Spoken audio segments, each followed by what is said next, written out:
Trendy clothing, beauty, even more. Some good ideas as well as mummy tips. So many choices are well displayed. So handy all day, I feel relief. Free. Mode, déco, shopping, bon plan de star avec le journaldesfemmes.com. Pimentez vos envies.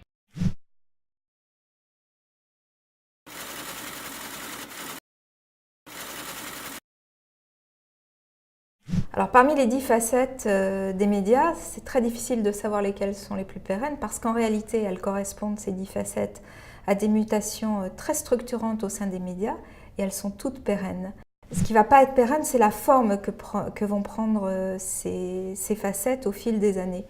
On pourrait prendre comme exemple médias de commerce, qui est une des facettes.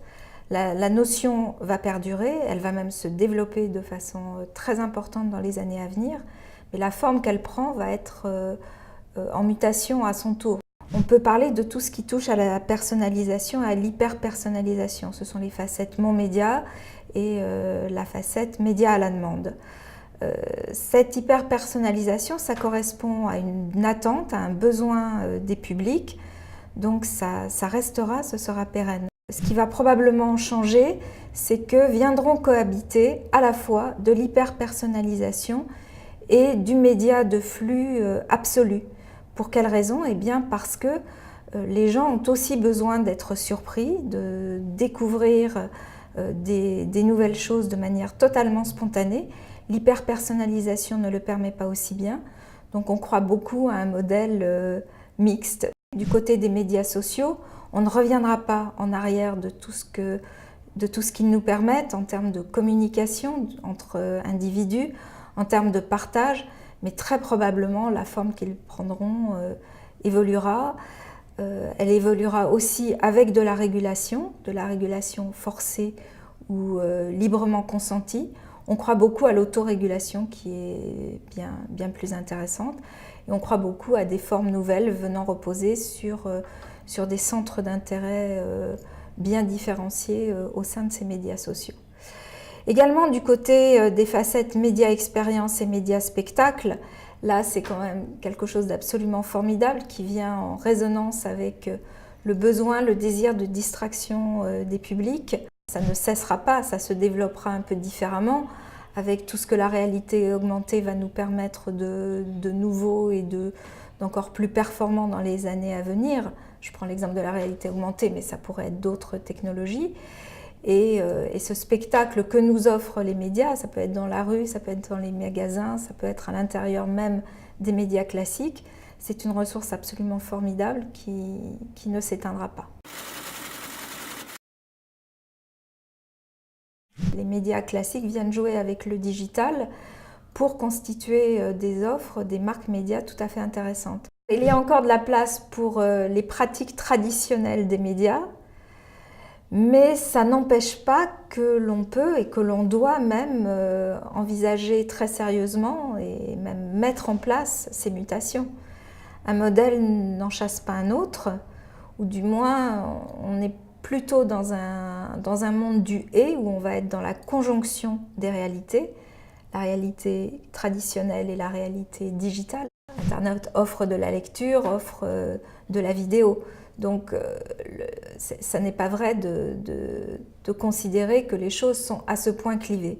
En fait, elles sont en conjugaison les unes avec les autres. Et c'est bien là-dessus qu'on joue quand on recherche des dispositifs médias.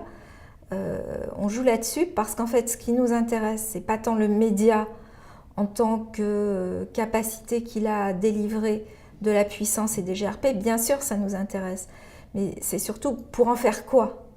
Et les facettes des médias nous aident là-dessus. Ce que l'on va en faire, c'est construire davantage de sens, de liens, de proximité avec les cibles et donc davantage d'efficacité entre les marques et les consommateurs. Pour le conseil média, ce qui est intéressant dans le fait d'envisager les médias sous l'angle des facettes et non plus exclusivement sous l'angle de la puissance, des GRP, des contacts délivrés, c'est qu'on fait entrer dans la danse de la réflexion les raisons pour lesquelles les liens se construisent entre le média et le consommateur, et donc entre le consommateur et la marque. Et du coup, on est d'autant plus pertinent par rapport à la stratégie de marque qu'on est allé rechercher les raisons de cette construction. C'est comme ça qu'on va déboucher sur des plateformes de communication plutôt que sur une juxtaposition de recommandations en silo. Ça, c'est terminé. On ne procède plus ainsi. Et c'est grâce à cela aussi, en prenant en compte ces différentes facettes, qu'on va d'autant mieux activer ce qu'on a appelé, sous un terme beaucoup utilisé mais qui reste extrêmement juste, des écosystèmes de communication où les médias, les ensembles de médias se répondent les uns aux autres, avec aussi toute la réalité du bought on earned, c'est-à-dire tous ces contacts achetés, possédés par la marque, ou qu'elles viennent récupérer grâce à l'activation de ces facettes, notamment avec les médias sociaux. Donc aujourd'hui, face à toutes ces mutations des médias, on ne peut pas vraiment dire que les clients soient perdus, on est abreuvé d'informations. En revanche, ils ont véritablement besoin de comprendre comment nous structurons les choses et comment nous organisons toutes ces nouvelles fonctions que les médias s'approprient et comment ça peut rejaillir positivement sur leur propre marque annonceur. Et ça permet également d'ajouter, si je puis dire, une couche supplémentaire de compréhension et de préconisation. Supplémentaire à quoi? Supplémentaire aux considérations traditionnelles que sont la couverture, la puissance.